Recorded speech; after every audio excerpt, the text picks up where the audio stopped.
Hello, everybody! I am Jmulls of Jmulls Gaming, and it's once again time to get nerdy. I love stories, and I love storytelling, and I love identifying what I like and what I don't like about a particular story. And with Final Fantasy XIV being my favorite story, well, ever made, I particularly like to talk about it and think about the story on, quite honestly, maybe too often a basis, but I want to focus in on a topic I've seen a little bit throughout some of my comments since Dawntrail came out, and that is the comparisons between the characters of Zero and Wuk Lamat. Now you may be going, well, Jmulls, why are people making this comparison between these two characters specifically? Because when you look at them at face value, they are wildly different, and you know what? Yeah, you're right. However, we just spent a large amount of time, ever since Zero was introduced as a character in the patches of Endwalker, we went from the development of Zero as a character immediately into the development of Wuk Lamat as a character. And both of these characters are rather polarizing. There are people that absolutely like these characters, and then there's a lot of people that absolutely don't like these characters, and my opinions on one of these characters in particular may be a bit controversial. And you may be going, well, Jmulls, why are we even talking about this? And there's a very simple answer, because I want to. Okay, moving on. Let's break this up into two main sections. Let's talk about Zero, and then let's talk about Wuk Lamat. Mainly because it makes the editing really easy. Besides that, though, Zero was a character introduced in the Endwalker patches. Technically, okay, shut up. I don't count the time she spent as a Phantom of Xenos. By the way, spoilers throughout this video. If you are at all familiar with the game Final Fantasy IV, you will know that Zero is an analog to the main character of that game, Cecil. In that game, the main character, the person you played as primarily, Cecil, started out as a Dark Knight, but over the course of the game, and through various events, they would eventually take up the sword of the Paladin, and it was a big moment in FF4. They kind of replicate that here with Zero to a different degree. Zero, instead of being a Dark Knight, which funnily enough is in Final Fantasy XIV, she was a Reaper. She used a scythe and all that jazz. And then near the end of her story arc in the patches of Endwalker, she had insert big character development moment here and became a Paladin. Sword, shield, holy armor, and all that. And her chief antagonist for most of the story was Golbez, who was directly from Final Fantasy IV. But in the old Final Fantasy XIV version, where it's the name of the guy, it's the aesthetics and the armor sets of the guy, but he's a different character unique to Final Fantasy XIV, but it's obviously supposed to represent Final Fantasy IV. And Zero was kind of the first big character they introduced in a post-Zodiac Hydaelyn world. 6.0 of Endwalker wrapped up a near 10-year-long saga, and we are now moving into something new, and they had to lay a lot of groundwork and foundation in the patches of Endwalker that I at least imagine will blossom and bloom over time later on. And with a new narrative arc, you require, mostly, new characters to go alongside them to represent this new era, and Zero and Wuk Lamat are kind of the two main ones we have right now. Whereas Wuk Lamat was only 6.55 and 7.0, and largely just 7.0, in the grand scheme of things, Wuk Lamat's story kind of was addressed all at once. Sure, we were introduced to her in 6.55, but like I said, 7.0 is pretty much her story. We get her beginning, middle, and pretty much her end. That entire narrative arc for her is kind of done. But with Zero, instead of tackling it all in one largely self-contained narrative, like Dawntrail 7.0 was, for Zero, it was all the patches, and these patches were spread out over a large chunk of time. And each patch wasn't particularly that long. You may be going, why is this important, Jmulls? And honestly, I think delivery is key here. Because both of these characters are rather controversial, and there's quite a few people out there that don't like these characters. And we've talked about Wuk Lamat, but why Zero? Well, a lot of people just view her to be kind of bleh. That's it, just kind of bleh. She is kind of the prototypical, like, edgelord-based character who learns to like humanity. Now, I kind of like Zero. This is that controversial element I was talking about earlier. I'm actually a bit of a fan of Zero as a character, but I don't think the delivery of his story was necessarily the best. And for me, it might be honestly just copium that, for me with Zero, her entire character and her arc screamed to me that she is going to be important to this entire new narrative arc that's going going to go on for likely 10 more years, and I imagine that we will see her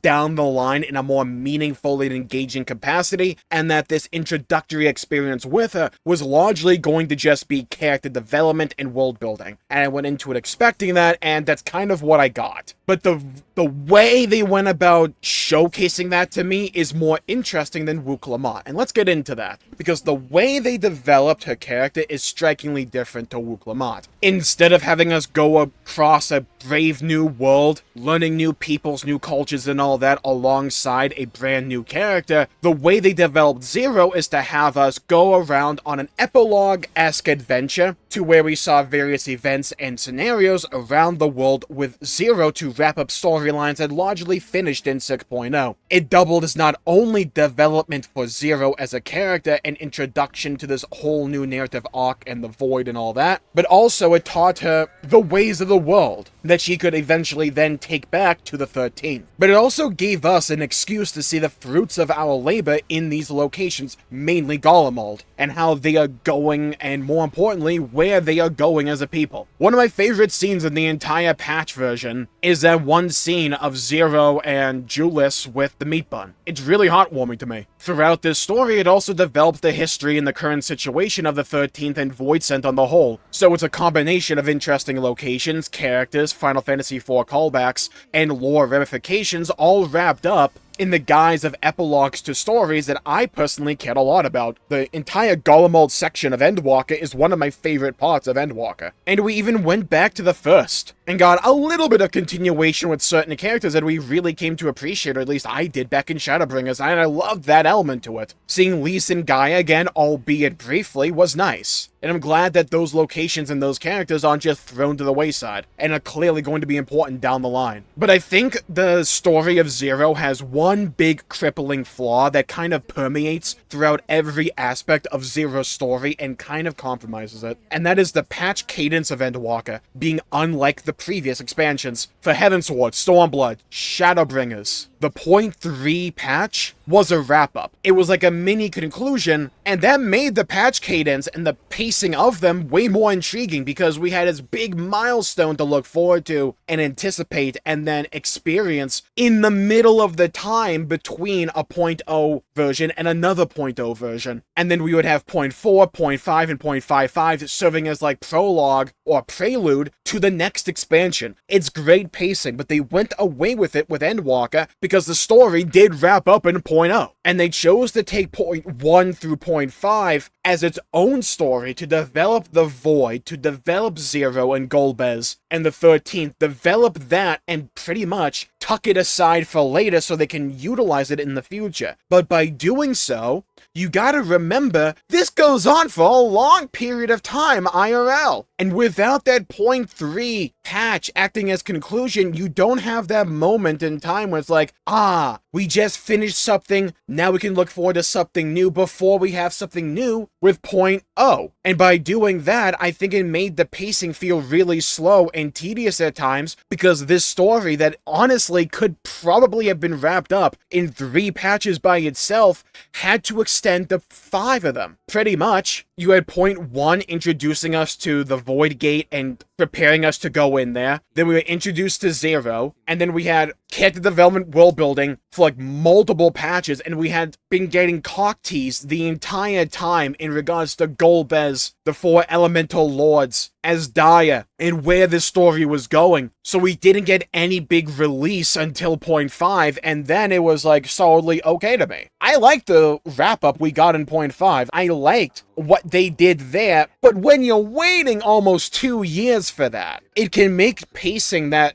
maybe if you experienced it all at once wouldn't be that bad, or you could say it's a bit slow. It makes it feel like you're going through tar. And pacing is one of the most important elements of a story, especially for the storytelling. And by nature of the pacing for Zero's story feeling really slow and tedious at times, it serves as a direct detriment to Zero's character, as we're just waiting for something cool to really happen. I like the little moments we got, but you need big hype payoff moments. And since it's patches, a patch would end after something interesting finally happened, and now, okay, wait another 4 months and begin another Yap Fest. This approach, in my opinion, creates friction and frustration, but since it's largely a story spread out over 2 years delivered in small chunks, it makes for the pacing to feel really drawn out without that point 3 patch acting as a bona fide conclusion, and with point 4 and point 5 acting as prequel to the new expansion, you just don't get that. And honestly, I think it also undermines the next expansion with Dawntrail that we're about to get into with Wuk Lamat, because the only prequel and time you got to adjust to this entire different tone and character and feel is simply 0.55.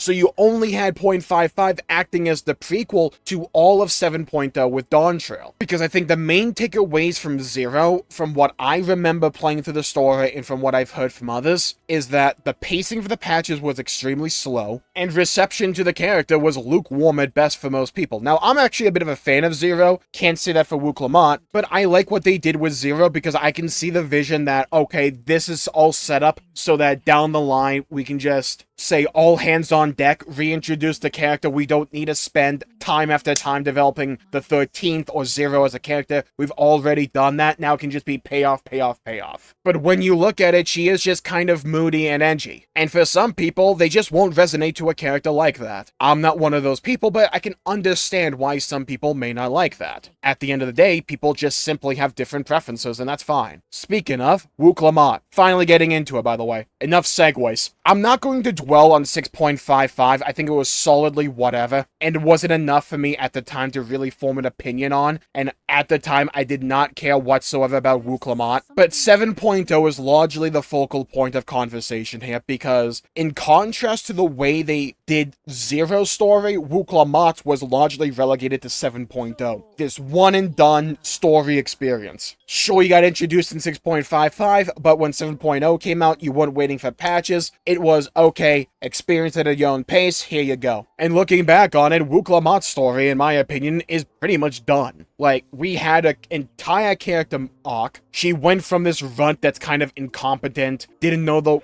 her own people that she was in contention to rule. But throughout her journey, she learned the various cultures that encompass Tulialol. She got stronger, became the Dawn Servant, had her first big struggle as a Dawn Servant, came out on top with help from us, mainly from us, almost entirely from us, ignoring that. And instead of a chapter ending, which was the feel I got from 6.5 with Zero, it felt more like the closing of a book for Wuk Lamat. We had a character development, we had an arc, it finished, her story is pretty much dealt with. And I imagine that she will encompass a role similar to, say, Americ or Lise in their own respective expansions, to where they are a heavy focal point in their own story during their time in the spotlight, but once that story is done, we rarely ever see them again. And the only times we ever really do is if, for whatever reason, the story takes us back to these locations, and there's only really just like a wave and a nod saying, hey, what up? That, to me, is the role Wuk Lamat is kind of serving here. She is meant to represent Tulialol and the New World as a location. So, like, when we think about that place or we go to that place, we have a character to kind of, like, represent that location for us. Like Americ in Ishgard, Connie Senna for Gridania, the Admiral for Limsa Laminsa, etc., etc. Wuk Lamat is the Dawn Servant, she's on the throne of Kona, she's busy running her own corner of the world. I highly doubt she's gonna go, like, trekking around with the Warrior of Light for whatever odd quest we happen to find ourselves on. And like how I think Zero and her story suffered as a consequence of the way they told her story, more than her story itself, I think the same also applies to Wuk Lamat. To where, when you're looking at the actual plot points of Wuk Lamat as a character, there's nothing really wrong with them. It's just the way that it's told. Repetitive dialogue, for the most part, a lack of really interesting events on an often enough of a basis, a lot of telling not showing, and in Dawntrail specifically, there's too many times where characters have to act in a way that doesn't feel organic or real in order for the plot point to actually happen. Like everyone standing around while Zoralja killed Galul Jaja. There's many ways you could have told that particular plot point, but the way they went about doing it just didn't feel satisfying.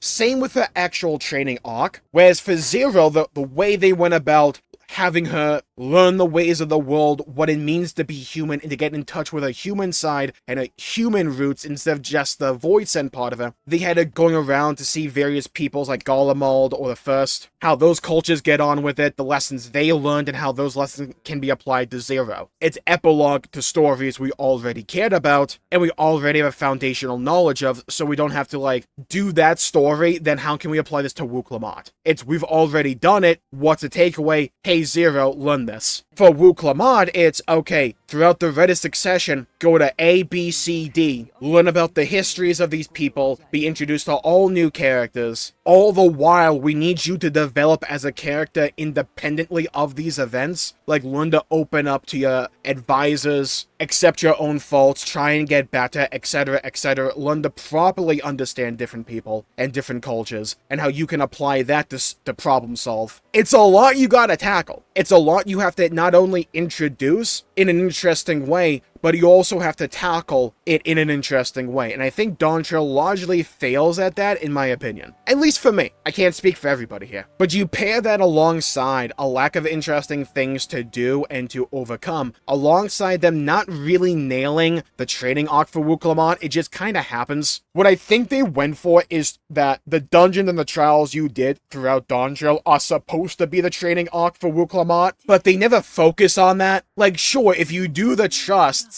technically she can tank for you, but they don't spend any time really making you feel the fruit of that effort. It's just introspection from Wuk Lamat saying, huh, I really need all you guys, huh? And a lot of very stereotypical dialogue that is inherent to, say, Shonen and Naruto and stuff like that. Naruto is Shonen, I know, but still. Just want to give an example. I think a few scenes where the Warrior of Light actively trains Wuk Lamat to get stronger in terms of martial arts and just the way of the axe. I think scenes like that would have gone a long way to make her eventually overcoming the Cool Jaja and then eventually interfering in a fight with Sphene at the very end feel more natural and realistic, because we would have seen her try and struggle to overcome these odds and get better. But because her story largely suffers from telling not showing, or just assuming that these things happen, it makes that development feel less, so when we see the effects of that development, it doesn't feel natural or earned because, well, it wasn't properly showcased to us. Again, my opinion. And you combine that with the dialogue being extremely repetitive, and with a lot of the dialogue being from Wuk Lamat specifically, they largely set that character up to take the fall for Dawntrail's systemic storytelling issues. Because she's essentially the face of Dawntrail, she's the MC, she's the focal point, so any systemic issues for Dawntrail will be extremely prevalent for her because of how prominent of a role she has. And like I said before, when you look at the actual plot points of Wuk Lamat's story, there's nothing really wrong with it, because it follows kind of the shonen arc. They start from nothing, weaker than the competition, have some deep-seated, like, insecurities, eventually grow and be forced to confront themselves, become stronger, and through the power of talking and understanding and coming together and the power of friendship, eventually they'll learn to be able to rely on others enough to overcome whatever challenges posed for them, and they'll come out on top at the very end. Wuk Lamat goes around learning about her own people that for some reason she just didn't know about, like, at all beforehand. Throughout the Reddit succession, she starts off unworthy, but by the end becomes worthy enough to become the Dawn Servant, understands her own flaws and issues, and says,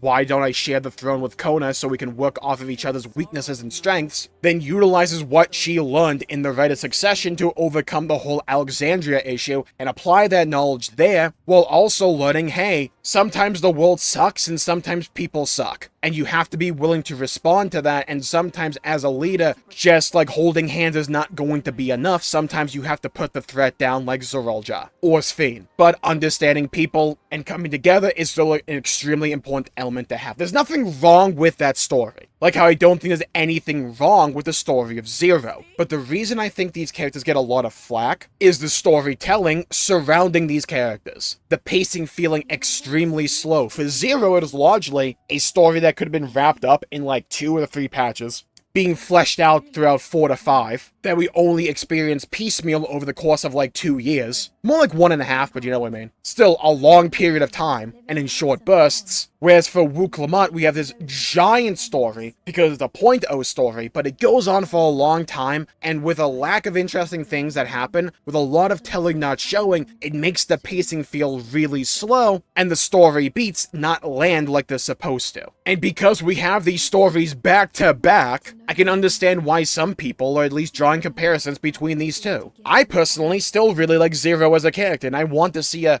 come back into the story because I think we got all the boring stuff out of the way that still had some cool elements to it I like. But like when Zero comes back into the story, because I still think she will be a major character down the line, like we're all fueled up and ready to go. Like hit the ignition, we're good on that one. For Wuk Lamat, I think there's ways you can like soften people's perception of her, 100%. We have seen the story of Final Fantasy XIV shift in quality quickly. Namely back in Stormblood, where 4.0 namely, is a bit divisive, but then a lot of people will argue that the patches for Stormblood is some of the best they've ever done. And I would argue the characters of like, even controversial characters like Lise are better in the patches. So yeah, I think it's really easy to identify issues in the storytelling and the characters of say Zero and Wuk Lamat, but I also think I can kind of see what they want to do with these characters for the most part. Wuk Lamat is largely meant to be, okay, we have this character all developed, the story already logically concluded. If we ever come back to this world, we have this character we can insert in if we need to, here we go. Whereas for Zero, it's, okay, down the line, when we really start to get this story undergoing, we don't have to spend a bunch of time developing a whole bunch of crap. We can just say, okay, pedal to the metal, let's floor it. But until we get to those points, I think Zero and Wuk Lamat will remain a bit notorious throughout the community, or at least certain people in the community. But like, this is what I love to do, right? I love getting into the nitty-gritty and like identifying the differences, how like a community perception came to be, how does a story work, how can it not work? Because I don't just like saying, oh, I like X or I hate Y. I don't like that really. I think it's criticism or just opinions that don't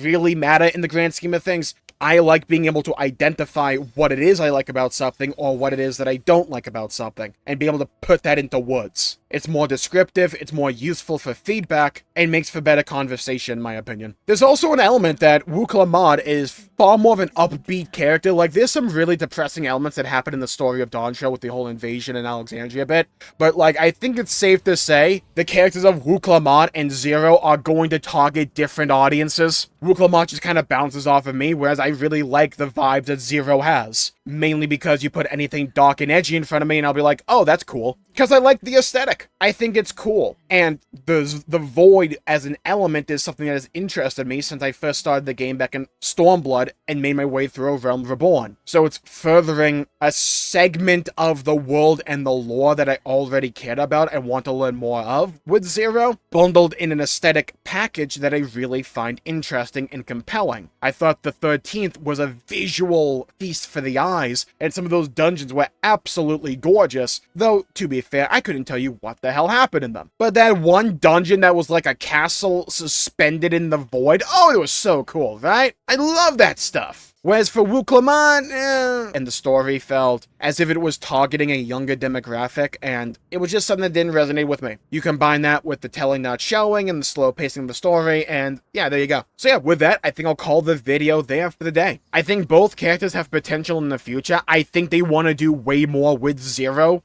as opposed to Wuk Lamat, but I think that's kind of how we got here with Zero and Wuk Lamat as characters. So with that, I'll call the video there for the day. Thank you all for tuning in. Leave a comment down below with who you prefer, Zero or Wuk Lamat, what your main issues are, or what you like about these characters, because feel free to disagree with me. Storytelling is all about perspective. It's all about what we relate to, what we like about it, what we get out of it. And someone else could get something completely different out of it than I could. And it's entirely fine, because that's the beauty of storytelling. So, make sure to leave a like and subscribe. Really helps the channel out and helps support future content, and I greatly appreciate it. Stay safe, have a great day. I'll see you all next time. Bye-bye, everybody. Until we meet again!